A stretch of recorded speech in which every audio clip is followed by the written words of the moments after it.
Hi, and in today's video we're going to be walking through all of the setup displays within the PR-RZ5100.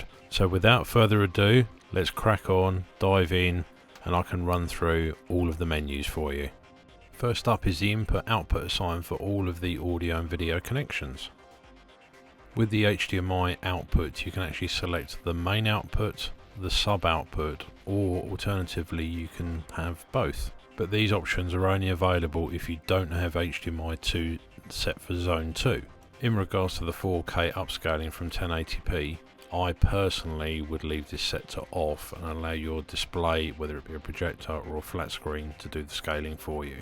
Here we can select the second HDMI output called Sub to actually become Zone 2 on the HDMI. This will allow you to have independent video and audio sent to a secondary zone. But as you can see on screen, when we do actually turn it on, the HDMI out becomes greyed out and shows main plus zone 2. So you have to make a decision on what you want, whether you're running a flat screen and a projector, or a flat screen in one room and a flat screen in another room. And also in the rest of the menu we can select the on-screen language, that you want the on-screen display to be on or off, and finally the screensaver. Then moving on to the HDMI input selection, this is pretty much self-explanatory. This is where you can assign the physical HDMI connections on the back of the controller to the physical button label input on the front. So you can assign all of the HDMIs into any configuration that you want. The only thing that you do have to realise is you can only assign one per input. So that means you can't have, for example, HDMI 1 feeding the BD DVD input and another input. It's one connection to one label.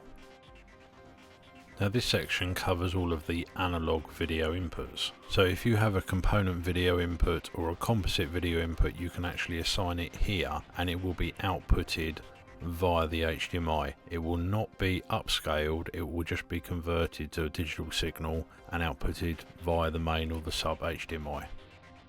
The digital input works the same way. You can actually select any of the coaxial or optical inputs and actually assign them to a physical label button on the front. The same is true of the analog input as well. You can assign the physical connection on the back to the label button on the front.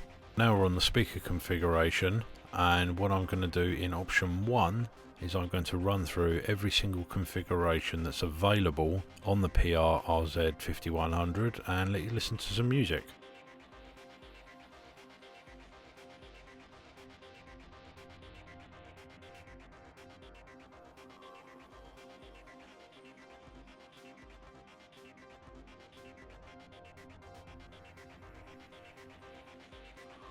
And the crossover section allows you to select and individually set the crossover points of each speaker within the system. It's very important that you actually set the crossover correctly because it allows the preamp to correctly send the low frequency effect and the low frequency of the relevant channels to the correct speakers, so you can get maximum dynamic range and maximum separation across all of the channels. The distance settings are also vitally important to the correct setup of your whole system. The controller/processor needs to know the distance from each speaker to the seat position, and you can set this in feet or meters, and it's done easily either through the auto calibration setup mic or you can do it manually. It's also the same for the level calibration. You can do this automatically within the initial setup using the calibration mic. Alternatively, if you've got a calibrated SPL meter, you can go in and actually set the individual volumes of each speaker yourself. Now if you're using the Dolby enabled up-firing speakers, this is the only time that this part of the menu will actually be available to you. Now what it enables you to do is to set the distance from the speaker to the ceiling, because this needs to be taken into consideration on the calculation on the AccuReflex or whether you're doing it yourself. And the reason that this is here is because of the processing needs to know the distance from the speaker to the ceiling, so we can add it in to the overall calculation on the speaker distances. Now the Equalizer Settings menu gives you 3 presets that you can manually adjust, whether you want to use this as the overall EQing for all of the channels or whether you want to just use this to be able to tweak the sound depending whether you're listening to music or listening to a movie. It just gives you that much more control over the sound within the room. You get to use 9 out of the 15 bands, and the front selection does include both the left and the right at the same time. So when you're measuring it, if you're using an RTA, you do actually have to do both channels together as an average. And that actually goes for the surround channels and the height effects channels. They're all in matched pairs. So the surround is surround left and right, surround back both includes the left and right, as well as the heights 1 and 2. They're both paired as well. And then, as I've mentioned before, you can actually save these into 3 separate presets. Because the preamp has THX Ultra 2 Plus certifications, there's a couple of specific options that need to be set so you can get the absolute best out of the processing. First is the speaker placing for the surround back channels. Then is the subwoofer setting. Now, your subwoofer may not be THX certified, but it might actually reach the specifications. So check with the manufacturer to see whether it will play flat down to 20 Hz, and if it's got more than a couple of 100 watts of output, it will probably do the trick and you can select yes. Then we have boundary gain compensation. Now this is only used if you're putting a subwoofer in a corner or along a side wall. If you are, then turn it on. If you're not, leave it off. Now the loudness plus is actually designed to help with people who play at much lower levels and not at reference level, because when you turn the volume down, the first thing you'll notice is a loss of bass and a loss of surround information. And what loudness plus actually does is it artificially increases the volume for you so you can get a nice enveloping effect at lower levels. And the last option in the speakers is EQing for a standing wave. I'm going to cover the technical details about standing waves in a later video, but within this menu you get 3 filter options, which allows you to attack the first main 3 standing waves or modes within your room. And if you are manually setting up and EQing your system, I would recommend you do this first before EQing any of the speakers. That way you won't waste one of the EQing bands trying to remove a room mode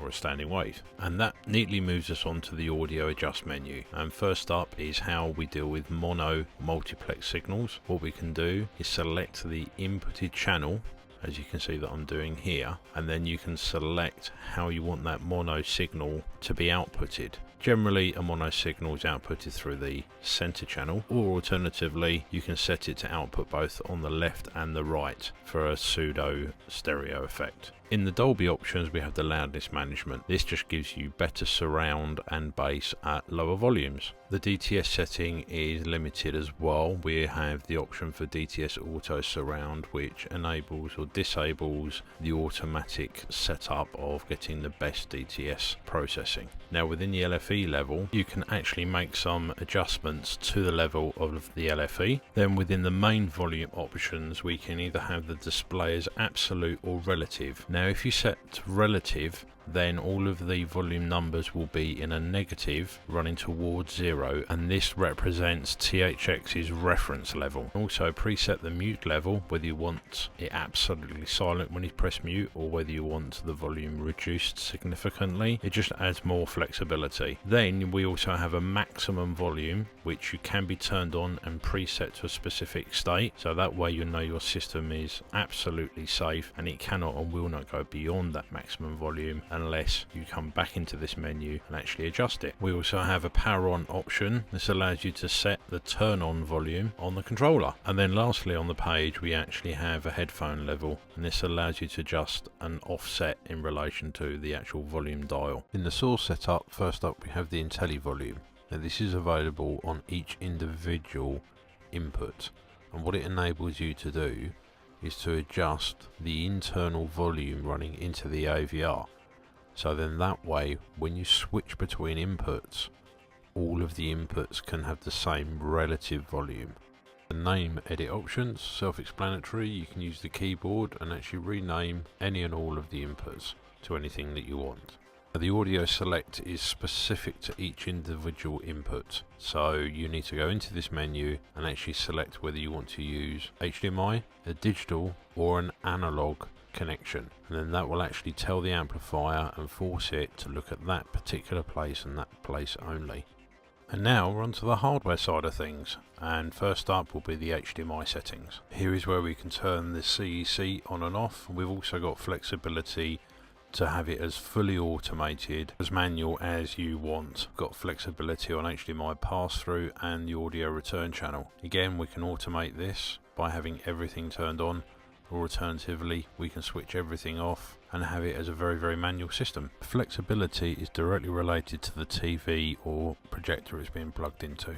As you would expect, the networking features are quite extensive. Now as we're running here, it's on wired, but I've just opened up the actual Wi-Fi wireless part of it to actually show you what we can do. There's an automated system where it will go off and actually find the networks for you, or alternatively you can manually put in the SSID and password and it will actually jump onto the specific network you require. You can also enable or disable the DHCP, that way you can set the AVR up to fit into your network exactly the way you want it to do. You can also change the name of the AVR in the friendly name section, and then below that we actually have the AirPlay password. Now you'll need to set this up before you can activate AirPlay, but I have done a whole video on just AirPlay itself and how to use it. And when that's all set up, you can actually use the feature right at the bottom and actually check to make sure the whole network is running the way you want it to. The Bluetooth menu is actually just really simple. You don't have to touch any part of it at all because it's all in auto mode. The only thing you might want to do is check the status and change the pairing information and clear it. That's about it. Within the power management, we've got an auto standby, a sleep timer, a network standby, which means you can actually still provide commands via the app or an IP based control system, and you can actually wake the AVR up via Bluetooth as streaming music. Now with the 12 volt trigger option, this allows you to trigger with 12 volts another device or piece of equipment, and you can actually select this so when you turn the main amp on it will trigger, or you can set it to zone 2 if you've got an amplifier there that needs the power command, or zone 3, just increases the flexibility for you. Now the multi-zone option allows you to predetermine a couple of things within each zone. First is whether you want the output to be fixed if you're running to a integrated amplifier where you have direct volume control in the second zone, or alternatively you can have it as variable and run directly to a power amp and control the volume directly from the processor itself. Also have the other options of setting a maximum volume in zone 2. You've also got a power on volume, which is the same as in the main zone. You can set it to come on at a predetermined volume every single time. And then the same is also true for zone 3. You have all of the options in zone 2 duplicated for zone 3. And then finally we're in the miscellaneous menu. The first option allows you to change the tuner steps, either 9 or 10 kHz. Remote ID allows you to run multiple AVRs in the same room without all the commands getting mixed up between each unit. A few options within the firmware update. You can enable the notice to tell you when there's an update, or alternatively you can use the network or USB update procedure. The initial setup option is what you would have seen when you first unpack the unit, and you can go through every single option and set it up as if it had just come straight from the box. And then lastly we actually have the lock. This doesn't stop anyone from going into the menu and unlocking it and changing any system settings, but what it does, it stops accidental changes. Well, I hope you enjoyed watching this video on the PR-RZ5100, and take care, and I'll see you soon. Thanks, bye bye.